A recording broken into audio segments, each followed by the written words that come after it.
ባለቤትሽ የማይወደው የሰው ባህሪ ባለቤትሽ የማይወደው ስለዚህ እሱ ራሱ በቃ የሆነ ነጭናጫ ነገር ስለሆነ በሰው ስለሚደስ ለምን እንደዛ አይ የሆነ በቃ የሚያስደስት ነገር ከረፍት ይነጫንጫል። ምን አመል አለበት?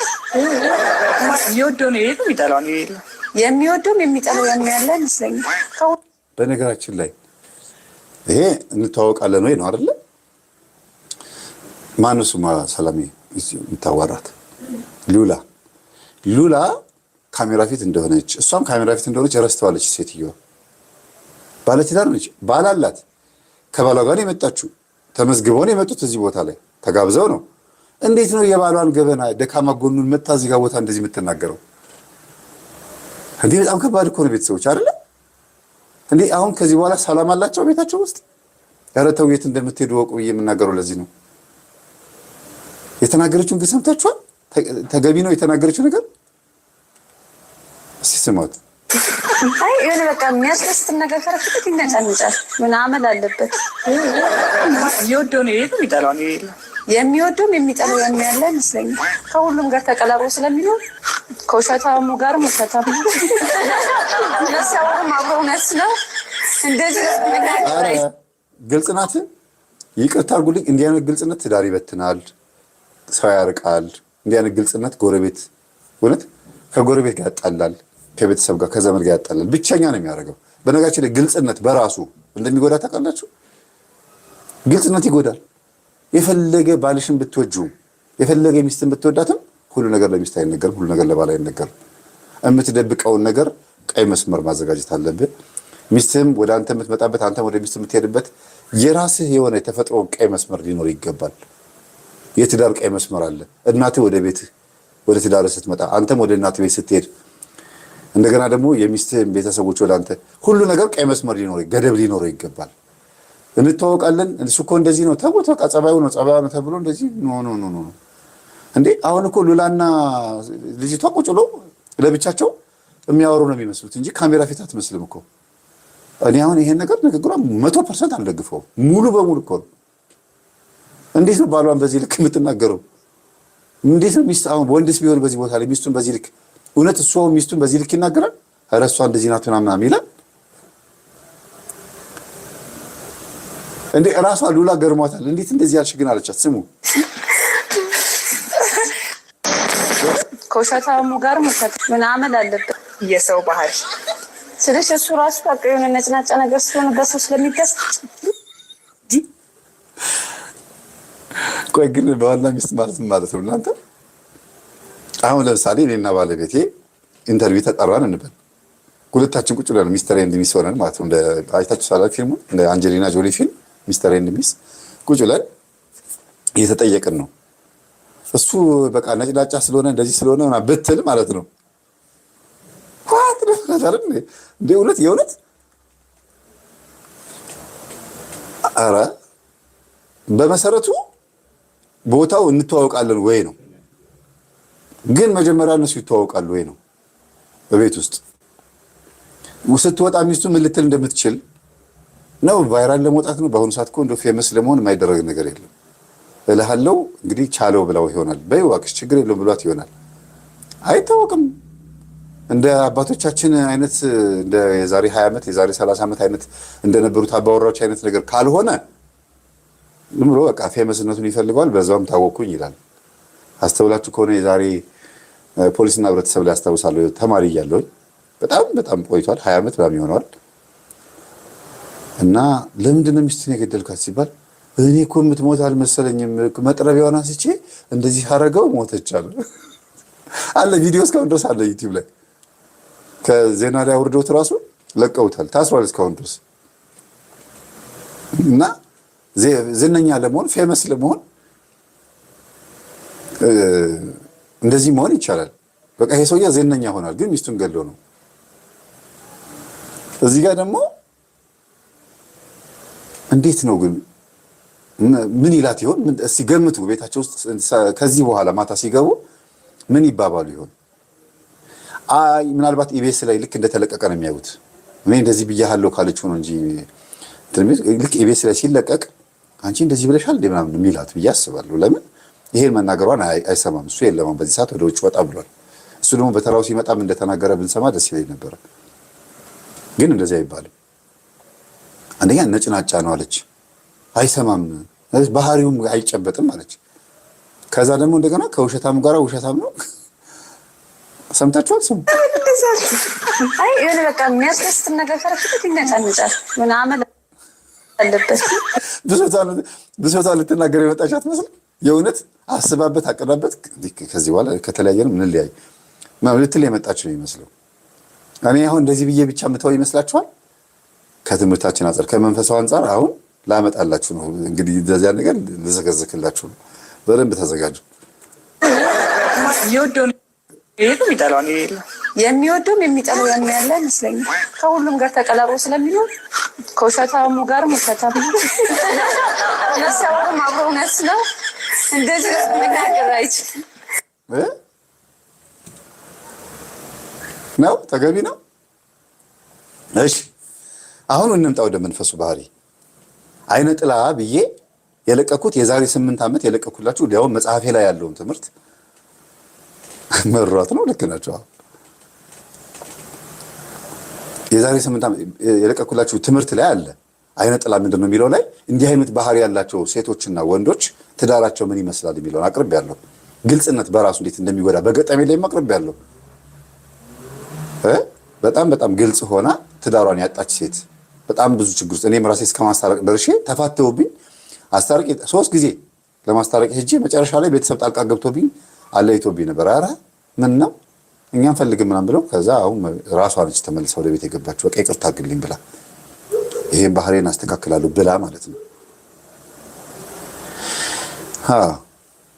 እንደገና ደግሞ ቡዳ ምንድነው የሚለው ትምህርቴ ላይ ቡዳ ምንድነው የሚል ትምህርት ለቅቄያለሁ። 3 ተከታታይ ቪዲዮ ለቅቄያለሁ። ራሱን የቻለ በሴት ልጅ ግርዛት ላይ ምናምን እንደገና ባል ሚስቱን ሲደበድብ ሲጨቁናት ቡና ፊ እያለ ምግብ አምጪ እንደዚህ አድርጊ እያለ ሲጨቁናት ያለበት ቦታ ላይ መናፍስቶቹ እንዴት እንደሚሰሩ ሴት ልጅ በተለይ ድሬዳዋ ነው ሐረር አካባቢ ላይ ትሰፋለች አይደለም። ለሽንት መሽኛ ብቻ ነው ቀዳዳ የሚያስቀሩላት እንጂ ድንግል ሴት እስክታገባ ድረስ ትሰፋለች። አሁን ይቅር አይቀር አላውቅም። ይሄን ሁሉ አብራርቼበታለሁ እዛ ላይ እና ይሄኛውን እንደ አንድ ውሰዱት፣ እንደ አንድ ሴት ልጅ ላይ ያለ ችግር ማለት ነው። እዚህ ጋር ግን ግልጽነት ደግሞ የሚባል ሌላ የተለቀቀ ሴትነት ደግሞ አለ። እንደፈለገች እንድትናገር፣ ፍቅረኛ ስትይዝ አምጥታ እንድታስተዋውቅ፣ ስትደንስ የሚሳቅላት፣ ስትናገር አይ ተዋት እሷ አመሏ ነው እየተባለች የተለቀቀች፣ በእናትና አባቷ ፊት ሆና ተጨማልቃ ያደገች ከሆነች ትዳሯ ላይ ከባድ ነው። በጣም ከባድ ነገር ነው። ለምን ባሏንም በዛ ልክ ነው የምትጠብቀው። አባቷ በሚናገራት ልክ፣ እናቷ በምትናገራት ልክ ነው ትዳሯን መቀጠል የምትፈልገው። ግን ትዳር ሌላ ጉዳይ ነው። ባሌ ምን አይነት ሰው ነው ብሎ የባሌ ባህሪ ምን ይመስላል፣ የሚስቴ ባህሪ ምን ይመስላል፣ ጸባይዋ ምንድን ነው፣ ምን አትወድም፣ ምን ትወዳለች፣ ምን ትጠላለች ብሎ ቼክ አድርጎ ወይም ምን ይወዳል ምን ይጠላል ብሎ ቼክ አድርጎ ነው ትዳር የሚገባው እንጂ አይ እኔ ማንነቴን ካልወደደልኝና ምን አገባኝ አይባልም። ለምን ትዳርን ፈልጎ ይሄን ፈልጎ ይሄን ጠልቶ አይሆንም። አንዱን ይዞ አንዱን አጠልጥሎ መንገድ አገድ ነው የሚባለው። እና ሶማሌ ነው አይደለ? ሶማሌ ሐረር ወደ ሐረር መስመር አካባቢ የሆነ ጎሳ ላይም እንደዚህ ይሰፋሉ። ሶማሌ ብቻ አይደለም አለ ብልት የሚሰፉ የሴት ብልት የሚሰፉ ጎሳዎች አሉ። ስላጋጠመኝ ነው። እና በጣም ማለት ያሳዝናል፣ ያለቅሳሉ። ይሄኛው የመጎዳት ነገር ሌላ ራሱ ይቻላል፣ ሌላ ነው። ሴቶች እንዲጎዱ የሚያደርግ አይነ ጥላ ነው፣ ቡዳ አይነ ጥላ ነው ይሄ። እዚህ ጋር ስትመጡ ደግሞ ሌላኛው ምንድነው? ግልጽ የሆነች ይመስላታል። ባሏን በጓደኞቹ ፊት ማሸማቀቅ፣ ባሏን ማማት፣ ከዛ እንዳማችሁ ሲደርስበት እና ታዲያ ምን ይደረግ አርጋዋል አይደለ እና የተደበቀ ታሪክ ነው ምናምን ትላለች። ምንድነው የሚባለው? ካፈርኩ አይመልሰኝ ነገር ግትር የመሆን እንደዚህ አይነት ባህሪዎች አሉ። አሁን አስቡት፣ ገበናዬ ነው ማነው አካሌ ነው ብላ የምትለውን ልጅም ካላት የልጆቿ አባት የሆነውን ባሏን እዚህ ቦታ ላይ መታ እንደዚህ ስትናገር ጎረቤቶች፣ ዘመድ አዝማዶች፣ ጓደኞቹ ምን እንደሚሉት አስቡ። እና ገደብ አለ። እንዲያውም አንዳንዶቹ ተዘጋጅተው ሲመጡ ሚስቱን ከፍ ለማድረግ ባሏንም ከፍ ለማድረግ ይሞክራሉ። አንዳንዶች የሌለ ጥሩ ነገር ለምን ባሏ በጥሩ ነገር እንዲታይላት ወይም ሚስቱ በጥሩ ነገር እንድትታይለት ስለሚፈልጉ ብቻ ማለት ነው። እንኳን እንደዚህ ሊያደርጉ ቀርቶ ማለት ነውና ግልጽ መሆን ለህሊና ንጹህ ሊመስል ይችላል። በቃ ንጹህ ህሊና ስላለኝ እኔ መደበቅ አልችልም ሊያስብል ይችላል። ግን አለማግባት ይሻላል። ግልጽ የሆነ ሰው ብቻውን ነው መቀመጥ ያለበት መኖር ያለበት። በጣም ግልጽነት ሲበዛ መጥፎ ነው። ግልጽነትን አንዳንድ ጊዜ ልጓም ያስፈልገዋል። የድሮ ጓደኛዬን እኮ አግኝቸው የሚስቱን ባህሪ የማያውቅ የባሏን ባህሪ የማታውቅ ሴት ስለቀደመ ፍቅረኛዋና ስለቀደመ ሚስቱ ወይም ስለቀደመ ፍቅረኛው ሚስቱ ፊት ማውራት የለበትም። በተለይ ቅናት ችግር ካለባት የቅናት ችግር ካለበት ምናምን ይሄን ነገር አንስቶ በፍጹም የቅናት ችግር ያለበት ሰው ፊት ይሄን ነገር ማንሳት ተገቢም አይደለም። ማሸሽ ነው፣ እንዲያውም ማራቅ፣ ኢንፎርሜሽኑን መደበቅ ነው የሚሻለው። እናንተ ንጹህ ልትሆኑ ትችላላችሁ። አንቺ በተለይ ለምሳሌ ሴቷ ይደወልሽ ይችላል ስልክሽ ላይ ግን ምንም መረጃ እንዳይገኝ። ለምን ስለ ባልሽ ስትይ ብቻ ሳይሆን ስለ ልጆችሽ አባትም ስትይ ነው። እንደገናም ደግሞ ስለ ትዳርሽም ስትይ ነው። ከሰማ ምን ሊፈጠር እንደሚችል ካወቅሽ ሰላምሽን መጠበቅ። ቅናተኛም ይሁን ቁጡም ይሁን ምንም ይሁን እዚህ ጋር መምጣት የሌለበት ነገር መምጣት የለበትም። በቃ ለእናትም ጭምር አለመናገር፣ ለአባትም ጭምር አለመናገር፣ ለወንድምም ለእህትም ጭምር አለመናገር። መናገር የሌለባችሁ ነገር መገደብ ያስፈልጋል ማለት ነው። እና ግልጽነት በጣም ከባድ ነው። አይነ ጥላ በዚች ሴትዮ ውስጥ አለች ብዬ እንድገምት የሚያደርገኝ ነገር አለ። ለምሳሌ እሷ ቆንጆ ናት፣ ታምራለች፣ ጥሩ አቋም አላት ብዬ አስባለሁ። ረጅም ናት ብዬ አስባለሁ። ሱሪያም የተተለተለ ነው። ፋሽን ተከታይ ናት። የአማራትን ነው የምታደርገው፣ ደስ ያላትን ነው የምታደርገው። ፍቅረኛ እጮኝነትም ከሆነ በእጮኝነት ጊዜያቸው ላይ ሰላማቸው ይደፈርሳል በዚህ ጸባይዋ።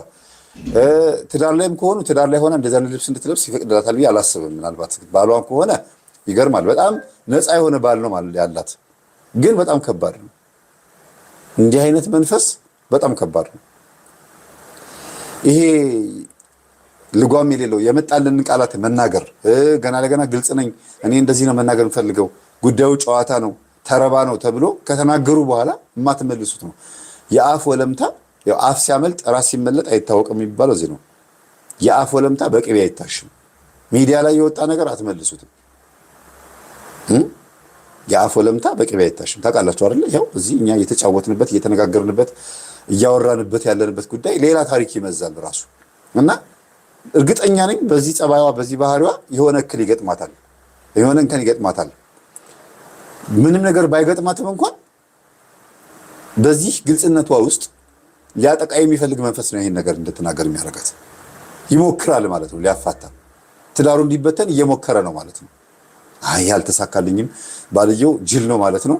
እሷ እንዴት ስትናገረው እሱ እንደዚህ ካለ በቃ ሌላ ሲስተም ልፈልግ እያለ ሲስተም እየፈለገ ያለ መንፈስ አለ ማለት ነው። ለቫይራልም ከሆነ ግን በጣም ከባድ ነው። ለልጆቻቸው ጥሩ አይደለም። የዚች ሴትዮ ልጆች በትምህርት ቤት አባታቸው እንደዚህ ከተባለ በጣም ከባድ ነው አይደል? ለልጆቹም ጭምር ማሰብ ያስፈልጋል ለነገ። አሁን አንዷ ምን እዮሃ ሚዲያ ላይ ይሁን የሆነ ሌላ ሚዲያ ላይ ነው እርግጠኛ አይደለሁም፣ ልጆቼ ባለቤቴ ልጆቼ እንደፈረብኝ ብላ ወጣች።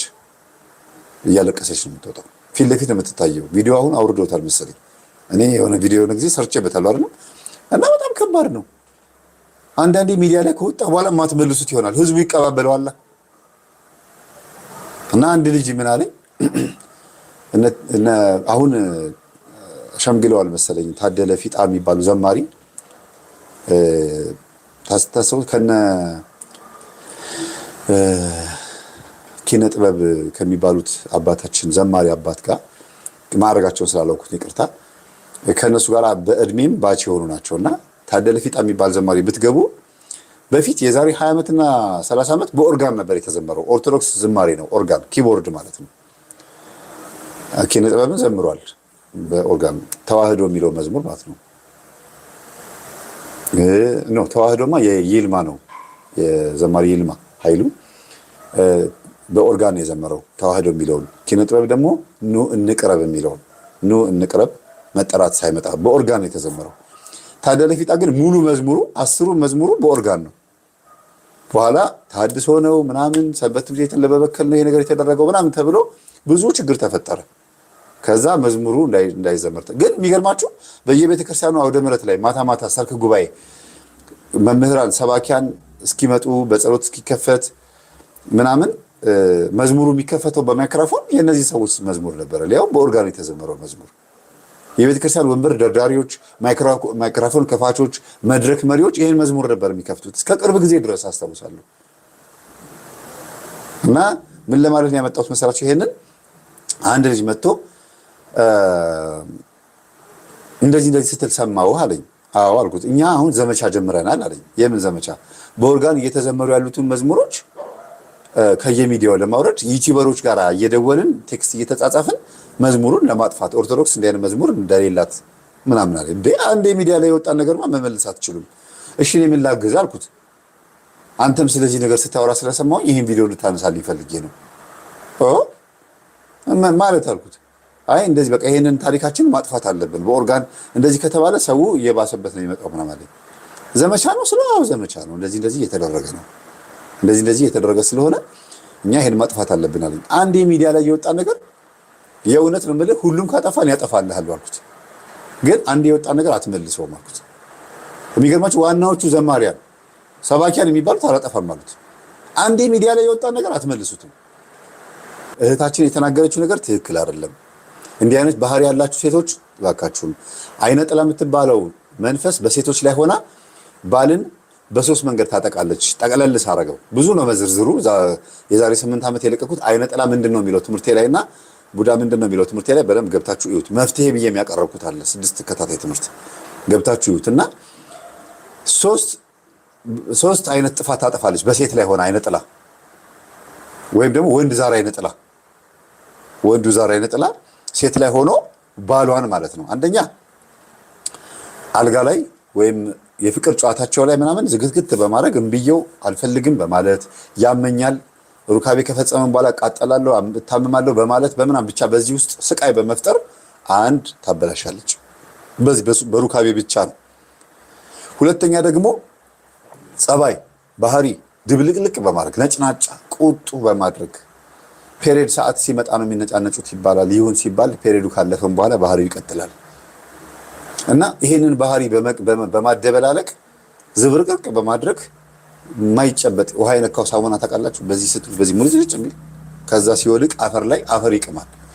ውሃ የነካው ሳሙና ስትይዙት ሙልጭ ይላል። ከዛ ሲያመልጣችሁ መሬት ሲወድቅ ያገኘውን ቆሻሻ ሰብስቦ ያጣብቃል ማለት ነው። እና እንደዚህ ነው ባህሪያቸው፣ እንደዚህ እንዲሆን ያደርጋል። ሴቶች ላይ ነው እንግዲህ እና የሆነ ከስራ ሲመጣ ጥሩ ፊት እንዳያይ ሚስቱ ላይ ቀና መልስ እንዳትመልስ፣ ለሁሉም ንግግሮቹ ሬት የሚል ንግግር እንድትመልስ በማድረግ ባህሪዋን ይገለባብጠዋል።